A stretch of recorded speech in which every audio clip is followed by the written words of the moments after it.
Welcome to the Fanatical Elfz Show, part of the Elfz Network. We are a bunch of wild and crazy Cleveland Browns fans, bringing you all the latest in Browns news. Tune in now.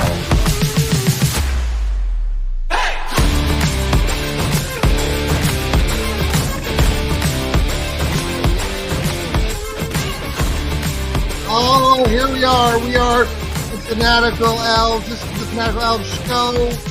Thank you so much. It is a Thursday night, July, I think it's 11th. 11th. And we have the guys here. We got Sam, we got Jarrell, we got Noah in the house. Thank you, boys, for being here on this great evening. I'm John. I'm coming from an undisclosed location in Florida. Last night of our vacation, so tried to find the one spot that I could get some quiet and get a good signal. No, and I know Noah is down on the East Bank of the Flats, and he's having a concert going on outside his house. So yeah, how's that we going? don't know who. I looked it up. I have no idea who the two bands are. Some modern rock bands, but they sound like they're having a great time. There's a bunch of boats watching them from the river, but I can hear them loud as day over here. So hopefully, if you hear it, it is not too distracting from my mic.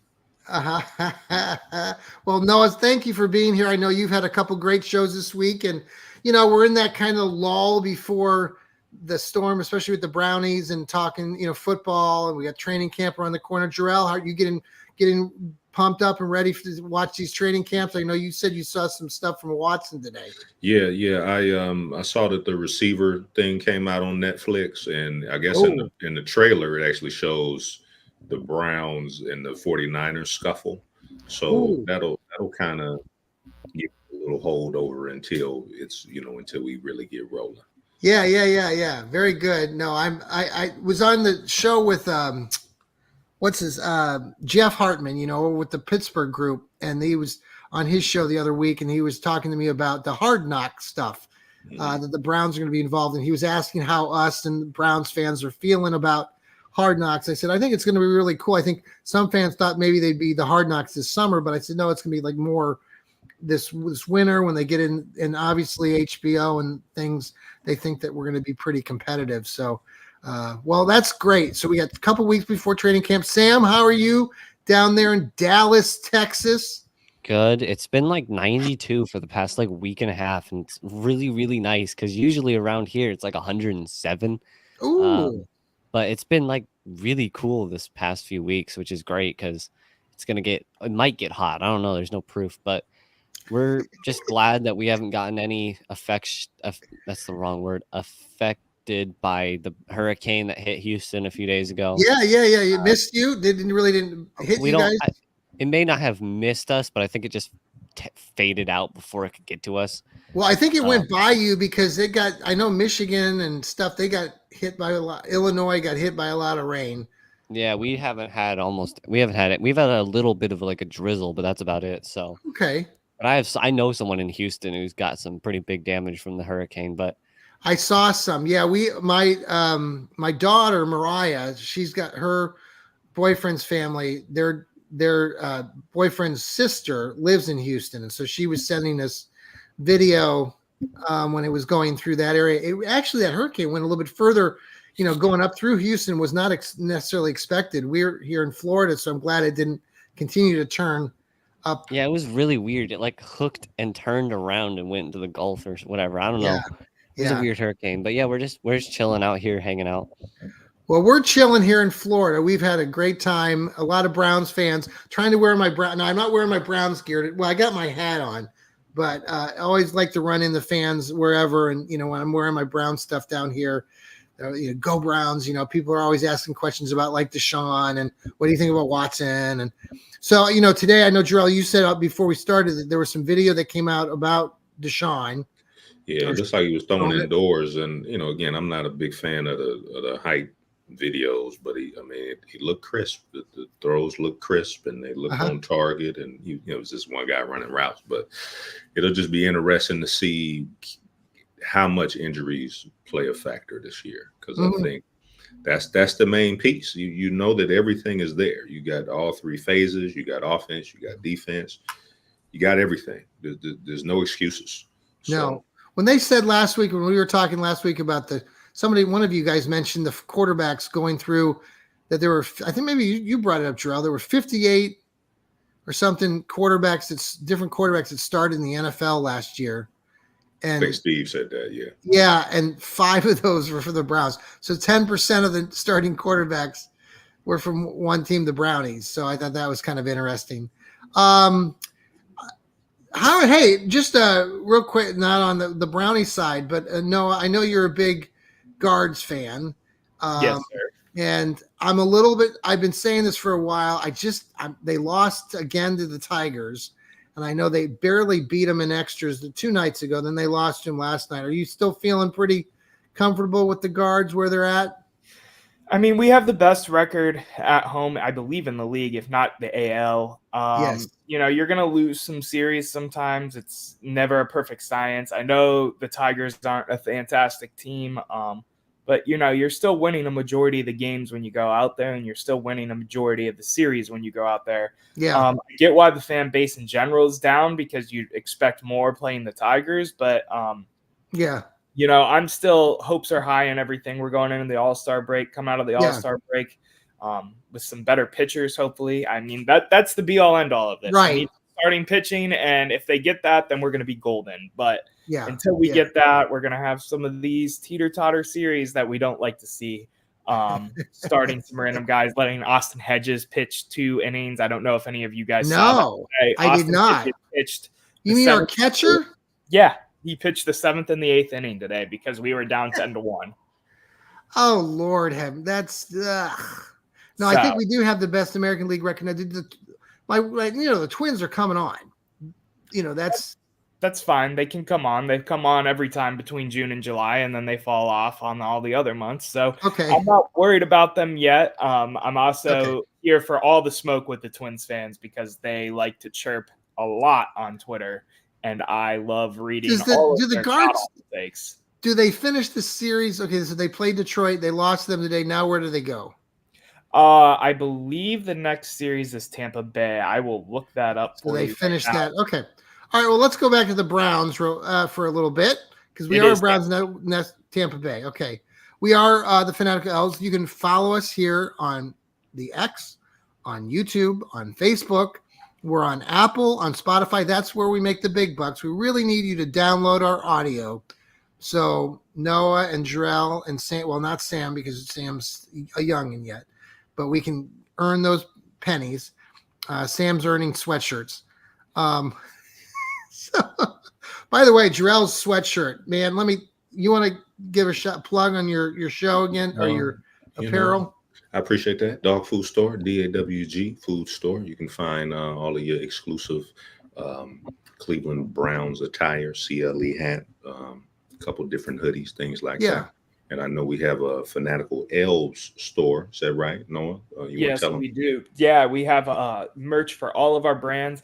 I wish I had my water bottle. I just put my East Bank Sports Show sticker on it. But yeah, we have merch for all the different shows and branding that we do over here. So we got Johnny Cleveland, we got Browns Breakdowns merch, we've got Dog Food Radio merch. I think I had put some of your stuff. I might have left yours off, Jarrell, so people go to yours. So I'm not gonna lie.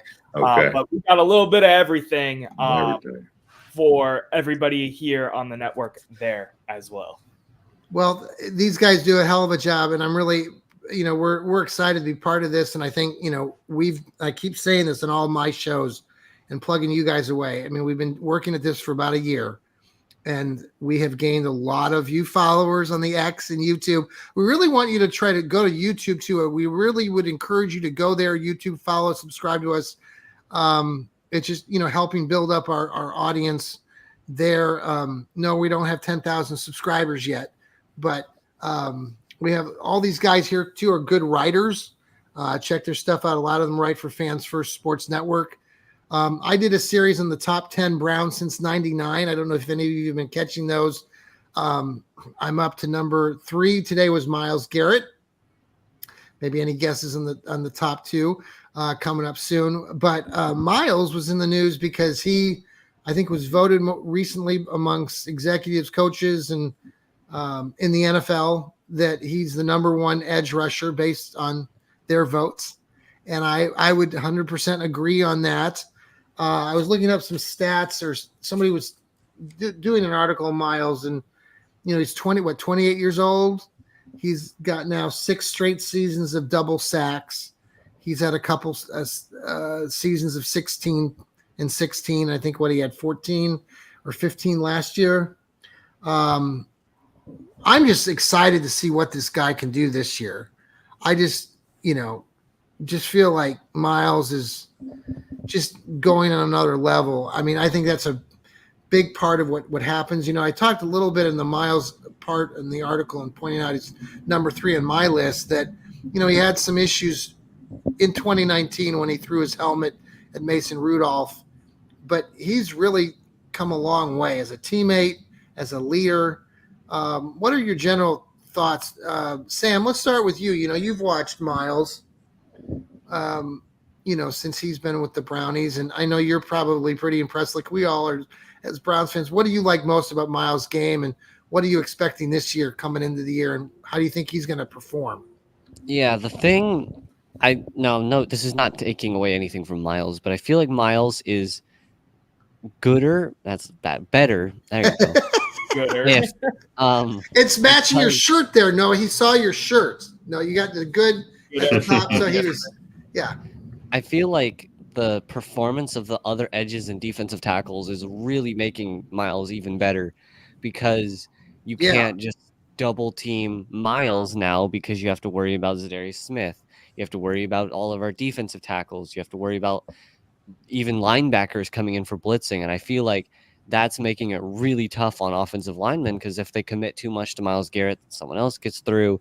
If they go single coverage or single blocking on Myles Garrett, he's going to just annihilate them because he's Myles Garrett. So it's just really hard for any team to get Myles Garrett stopped, because there's just so many other things, which is why it's so important to have a good defensive line when you have a stud defensive edge or defensive tackle, because it just makes it so hard for the offense and the offensive line to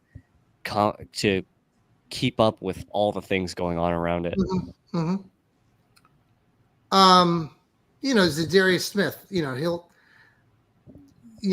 he benefits from having, playing opposite Miles. What do you look at, Jarrell, with your takes on that? I mean, do you feel like I just think Miles is going to have the best year ever? This could be a ginormous year for him. I agree with everything that Sam said. You made a point about the 19, the helmet piece. To me, I think that was one of the bigger things that happened that turned the Browns culture around, primarily because it happened against the Steelers. Everybody hates the Steelers. Yeah. That's a rivalry. And again, we still don't really know what was said that made them snap like that. But at some point you got to say to yourself, okay, you need that. You need somebody that's willing to, we'll just take it there. We'll go further than you will. So I think that definitely played a role in the culture change a little bit. I saw a video earlier in the offseason where TJ Watt, he says it out his mouth. I'll try to find the video. Yeah. He says that he goes against the right tackle a lot. And typically the right tackle isn't as good as the left tackle. Right. So it was like TJ Watt even conceded that a lot of his performance is because he's going against lesser talent, and Myles Garrett is getting double, triple team, kind of like Aaron Donald. You know what I'm saying? So just finished. Oh, what's up, Lou? Hey, how you doing? Just jumped on. Oh, good. We talking about we're talking about Miles, Lou. I'm hearing about it, Myles Garrett. I was talking about the defense from last year. It's similar to that. Yeah. Go ahead. Well, the road defense last year, but go ahead. Because was the road defense not as good as the home, or was it vice versa? They were trying to say that, and a lot of it had to do with my point on the episode I just came off of was there was a lot of turnovers on offense that put the defense in either a bad position or points from turnovers, like pick sixes, and that happened a lot. So, yeah, if you look at it, like especially in the wild card game, 2 pick sixes in a row, I mean, 45-14 is bad, but 14 of those points was given up by the offense. So That's true. That's true. But I mean, yeah, I'm not saying the defense played about to the standard they should be playing at, but hold on. Yeah, but that was it. But go ahead, guys. There's something up. Okay. Okay. Yeah, I was thinking out. It's all right. It's good to see everybody. It's up. Yes, Jarrell. Okay, you can finish, Jarrell. No, I think the last point that I was going to make, kind of piggybacking off Sam, is that one player on defense, unless it's like Lawrence Taylor or something, you got to have a unit. All 11 players have to be able to free up everybody. So it'll be interesting to see with Jim Schwartz, everybody back, what they can build up, what they can dial in to, really unleash everybody. JOK, all your different pieces. So be interesting to see. Yeah. Noah, are you feel like I've been saying, like Miles this could be just ginormous. And Lou, what we were talking about is how he's been voted by the coaches and stuff today or this week as the number one edge rusher. And so I'm feeling real positive about it. And I was just reflecting on, he had his moments back in 2019, like Jarrell, you were just, we don't know exactly what was said to make him, go off the wall there. But Noah, are you feeling pretty good about Miles going into this season? I mean, yeah, of course. I think he's going to build on a Defensive Player of the Year season. Maybe he'll go back to back. I mean, he's the odds favorite in terms of Vegas, but we'll see. I don't know how typical that typically is, but of course I'm excited for Miles. Miles is the face of the franchise, just like Nick Chubb or Joel Bitonio, whoever you really want to list there. He's just as much as the face of the franchise as many of these other players. You think, because Miles too has had kind of a situation where he's like, some people over the years, maybe not last year as much, but the year before and the year before that, I remember conversations about, how much was Miles buying into Kevin Stefanski and all of that. And because some of the things that were being said. Lou, what do you think about that and where he's progressed? Because I see like a kid who's really matured. He's, 28 years old now. Are you getting that sense too? Like this is why I feel like this year's could be phenomenal. Yeah, I think I think what it was more Joe Woods that he was against than Kevin Stefanski. And I think that then bringing in Jim Schwartz, he flourished the way he did. And it's just going to be even more so this year, bringing everybody back, having a second year. And always remember, when Jim Schwartz earned a Super Bowl ring as a defensive coordinator with the Eagles, it was his second year as a coordinator. Think about that. Yeah. All right, guys, we're going to break for a quick commercials here for the Fanatical Elfz. When we come back, we're going to talk about Bernie Kosar a little bit because Bernie's been in the news this week, and we'll have some thoughts about Bernie. We'll be right back. This is the Fanatical Elfz Show, part of Fans First Sports Network. We'll be right back. All right, we are back here on the Fanatical Elfz. It's a Thursday night. I know Lou just had his show, the Burning River Browns Talk. All those fans of yours hopefully came over and watched our show. I know we started right about the same time. I'm in Central Time. I'm in out there in the Panhandle of Florida right now, so we're Central Time like Sam out there in Dallas. But our sun sets at like 7:50 here, Sam. It's crazy. You said your ours still hasn't completely set. Still somewhat bright outside. Yeah. So we've been enjoying the sunshine. I've done a couple coffee jolts outside under the palm trees. Really enjoying the hot humidity of the middle of July here in Florida. But it's been great. Love this area. If any of you guys ever get down here, my wife and I we have been coming down here for about 10 years, and we just love the region. Today, I was telling some of the folks before the show started. So some of you old timers here probably remember the Truman Show with John Kerry or Jim Carrey, and that movie was filmed, a lot of it down here in Seaside beach area. So it's really cool. If you get down to this region, I would suggest strongly you come visit the town. It's very touristy, but the square it's right next to the beach, little tiny shops and stuff like that. But you can go visit like the old post office and some of like the gazebo that Jim Carrey drove around in his car, and the house that he lived in. And there's just a lot of little things to look at. So, and it's a beautiful area. So we enjoy doing that with the mother today. Laura and I we have my mom Barb down here with us visiting, so we had a lot of fun. But we're heading back to Ohio. I'm kind of dreading that tomorrow. I love Ohio, but Are you driving? Are you driving? No, we flew. So my Okay. kids, so my daughter flew back last night. We lost Lou. Lou's back. Still You went away for a second. That was weird. That and is the rest weird. of the kids are I'm driving. not doing anything. No, the rest of the kids drove back today. Well, actually, they'll be coming in about 1:30 your Eastern time. So hopefully they're driving safely.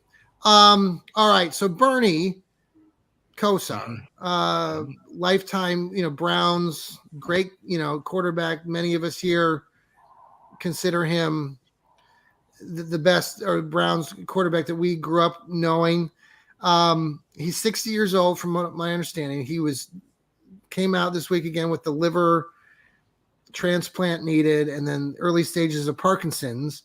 In my opinion, Bernie has not looked healthy for a long while. There's been some history of him having issues with different things and substances and alcohol and things over the years.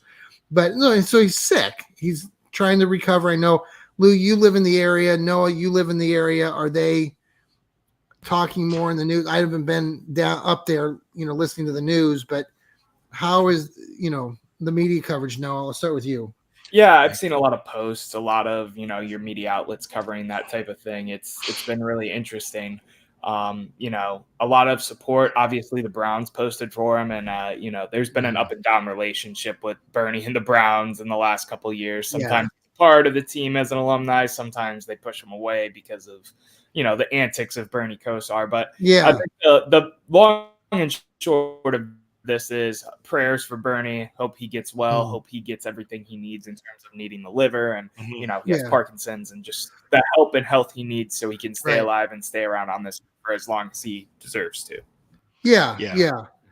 Lou, I know you're versed in Bernie like I am. Yes.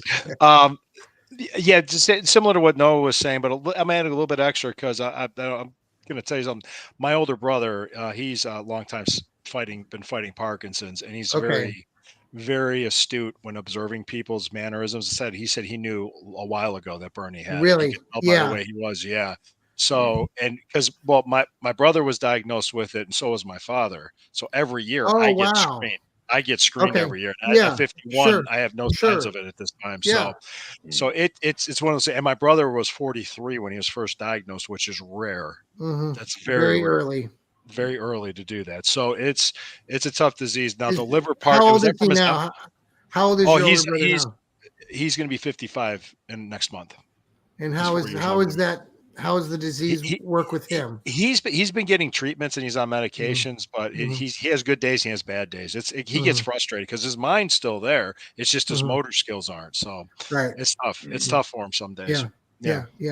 Jarrell, Jarrell, you kind of, you grew up watching Bernie, right? I mean, you kind of.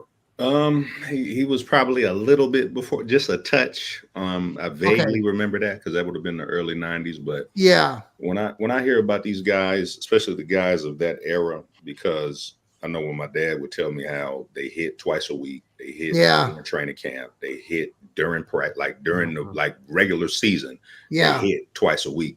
So you wonder just how much of the wear and tear, because a lot of these guys don't get to live into their 80s. That play football like that, So it'll be like all of this safety stuff that they're doing. You wonder how much of an impact it's going to have, because football is just inherently violent. So it's just sad to hear. I know, like middle school, I would help coach middle school football for several years when I was in Kansas, and I would help with the offense. I would help with the offensive and the defensive linemen, and there would be kids in the middle school getting concussed and stuff. And some of these kids have been concussed 2 or 3 times and they're 13 years old. And I'm like, dude, this is not it's tough. It really is. And Sam, you didn't grow up watching Bernie, but do you know who we're referring to? Yeah. I know who we're talking about. Yeah. I mean, Bernie, Lou and I can speak to this a little bit more, probably just because we're similar in age and saw some of the same things. I mean, Bernie was it. I mean, he was the guy. And that, you think about like Baker Mayfield when he started in 2018 with the Browns. Bernie was electric. He wanted to play in Cleveland. It was like an early example of LeBron. He was one of these athletes that wanted to come from Youngstown, played at Miami, did all those things, the national championship in Miami, playing Nebraska, him coming to Cleveland, wanting to be a Brown, the way that worked out was just so exciting. And he came in, they got to the playoffs in 85. They lost to Miami in that game, but then that 86 game that, coming back, he made mistakes in that double overtime game. And I've said this before, you go back and watch what happened in that game. Bernie did make some mistakes, which led to that deficit, but then he helped bring him back. Bernie, I mean, I'm not going to compare Bernie to Baker, but Bernie, not even close. No, I know, but statistically, I will say this: Baker actually has some better statistics at certain points. Okay, we don't have to Yeah, we're not going to argue about that. No. But Bernie really, that was it. I mean, we were always like glued to our seat. It was Bernie. I mean, songs were being made about Bernie. He was everywhere. So, and then after his time here, he went to Dallas, got a Super Bowl ring, right, Lou? Am I correct on that? Yep. Yes. And started games for the Cowboys, from my recollection. Not a lot. Wasn't he quarterback behind Aikman?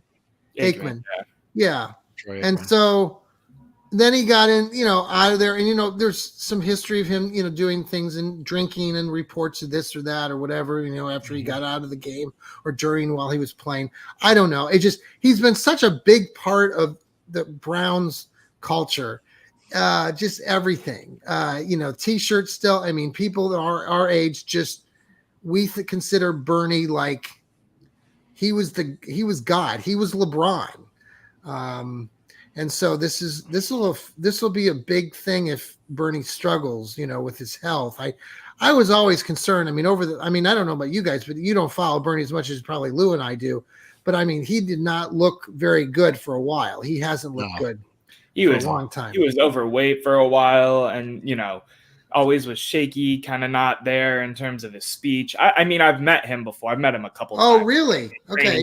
So have I. Yeah. He's done a million signings everywhere and anywhere. Really? Met him Okay. around the stadium with Josh Cribbs at one point.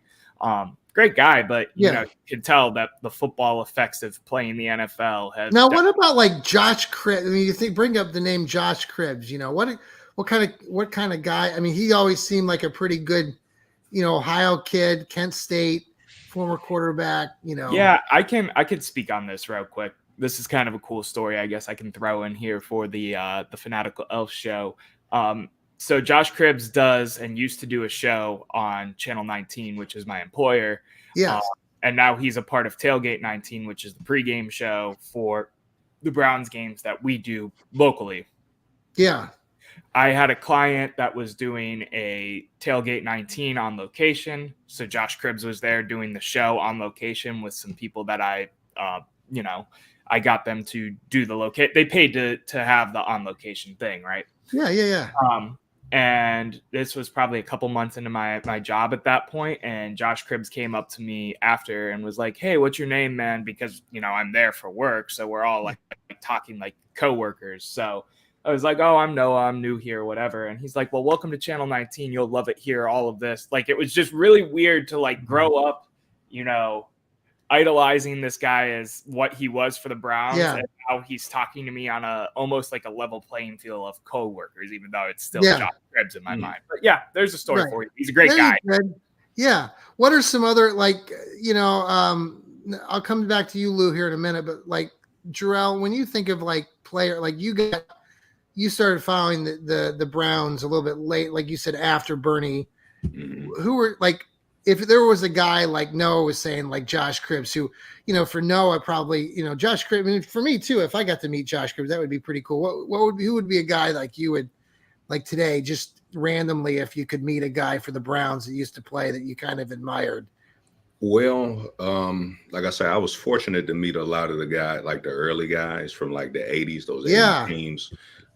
Just being with my dad when he would go back for like alumni stuff. But I would say modern, I was a Josh Gordon, I think is the man. Like Josh Gordon was the truth. I wouldn't That's mind. cool. Yeah, because how tall was he? Was he like 6'4", like 220? He was pretty tall. big. Yes. So he had like Moss kind of like. Didn't he have like back to back? What year was that? Okay, somebody tell me or look it up real quick. It was 2013, was it? Well, there was the game where he had the 200 and some yards, and then the following week he had like 190 yards. There was two games where he almost said 2012 season. Yeah, I remember them showing some stat on. They were showing that recently on TikTok or Twitter with him, how he had those back-to-back games. Well, that season he had, yes, and he had, what did we say, 1,600 yards receiving or something in the one season? Yep. That's just staggering. Man, he got railroaded because now you can smoke weed and it's not a problem. Like it's so stupid. Right. Sam, you're a younger fan. Who do you like?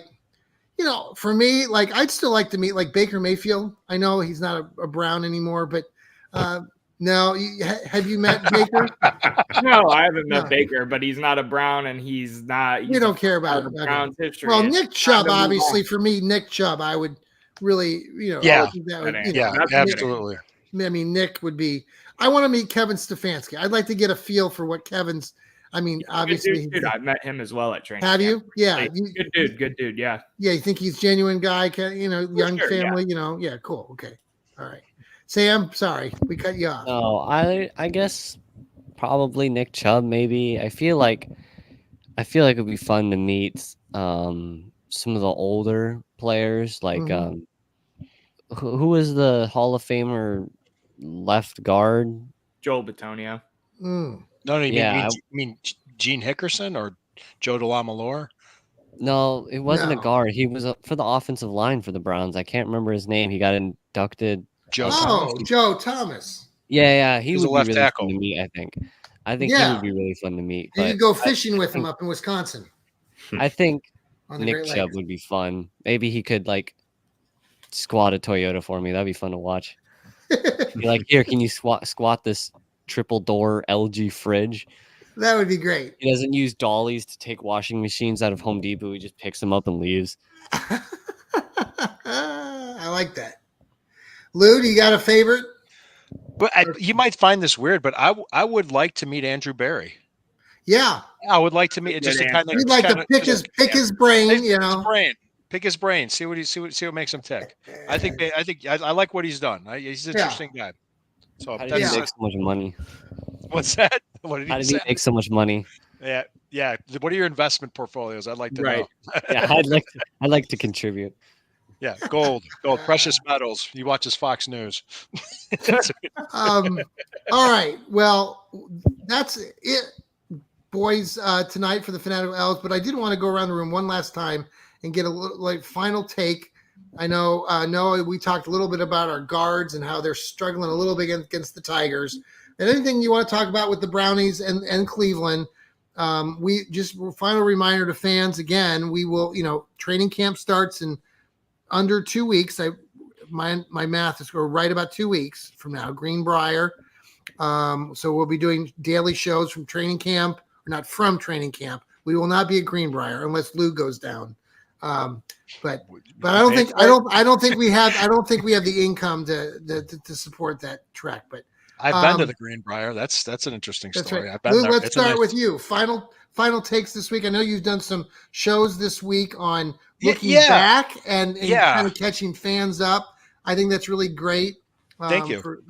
But the reason why I'm doing this, because I think we've talked about Amari Cooper ad nauseum, Deshaun Watson ad nauseum. It's like, okay, we're in a lull right now. I said, maybe it's a good idea to start talking about the history of the team. Mm-hmm. I did an article.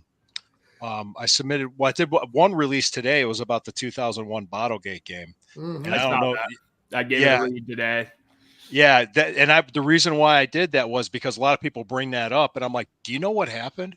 Do you know what caused it? Yes. Like it, and I said they Well, went back Quincy to Morgan, former Kansas State Wildcat, who I was a big fan of back in the day, caught the ball. They thought it looked like a first down. They moved looked like a first down. They played the moved next play. another, Yep. and then they went back 2 plays. Once that play's run, that's it. You can't go back. I remember. Everybody in the I'm stands watching knew it. that, and I was irate. I was furious, and then the fans started throwing the bottles. That was it, because we're throwing bottles. That's all they remember. Were you at that game? No, I was not. I was watching it at I lived with the girl at the time before my wife, but I had a living girlfriend at the time. We were in our apartment, we were watching, and she's like, "Whoa." She couldn't believe it. And no, I wasn't there, but I remember just being pissed. And then the next day I was listening to Wills and Coleman on my way into work, and they had one of the NFL people on talking about the officiating. He goes, "Oh, the officiating was excellent." And he goes, "Wait a second." They put him on the spot. They said, No. You can't go back 2 plays. You cannot go back 2 plays. Everybody knows that. If they would have done that at any other home stadium and cost their team a playoff spot, a riot would have happened. Yeah. Exactly. It wasn't just a Cleveland thing. That would have happened anywhere else. 100%. Yeah, that would have happened anywhere else. And I don't condone what they did. It was bad. It was horrible, and they shouldn't have done it. But that really, when people don't know the whole story, that's just kind of like that's what the national media does all the time. But anyway, I don't want to. Okay. I'm sorry. Sam, final takes tonight. Yeah. It's funny because Lou is like, "Oh yeah, we've talked about Amari Cooper so much," and I was about to talk about Amari Cooper. Like, you could talk about it. I just got tired of talking about him. I've been listening to my Dallas radio because I feel like CeeDee Lamb has been playing, or not playing, but plays a very strange but important role in the Amari Cooper contract. The top 2 paid receivers in annual value is Justin Jefferson at 35 million, AJ Brown at 32. I believe CeeDee Lamb is going to get either 38 million or 37 million and be first, or he's going to be about 33 to 34 million and be second. I do not think he's going to be third. And what that does for Amari Cooper is he's 5th right now in highest paid receivers in total contract value, which is above AJ Brown and below Tyreek Hill. So I think he might fall to like 8 or 9, which is Jalen Waddle and Cooper Kupp, because I feel like Cooper is just waiting for CeeDee Lamb to reset the market and get his payday, because he's the last guy remaining. And it will either set the market a little higher or not reset the market at all. And then he can figure out what he needs to do from there. Okay. No, I agree. I think you're spot on. So any indication of when CeeDee Lamb's going to do this deal, because that's important to Browns fans. Like, probably for Amari. Probably around this. I don't think he's going to hold out past the preseason, if he even holds out, in air quotes. I think CeeDee Lamb is looking at a mid to late training camp signing, but the Cowboys are just in such a terrible position because they still have to pay Dak. He's going to get like $55 to $60 million possibly. They still have to pay CeeDee. They still have to pay Micah. And the whole Cowboys cap situation has been really bad because they've continued to push off contracts. Yeah. Like, I'm pretty sure last year they were still paying off dead cap from Ezekiel Elliott. And now he's back, isn't he? Yeah, he is. But they keep pushing contracts back. So they've got like 45 or 50 million in dead cap if Dak Prescott walks or something. So it's just a bad situation for them right now. And the 3 best players on their team all have contracts at the same time. Well, I hope it just really matters what happens with everyone else for CeeDee to get paid, because he's second, maybe even third priority behind Dak and Micah.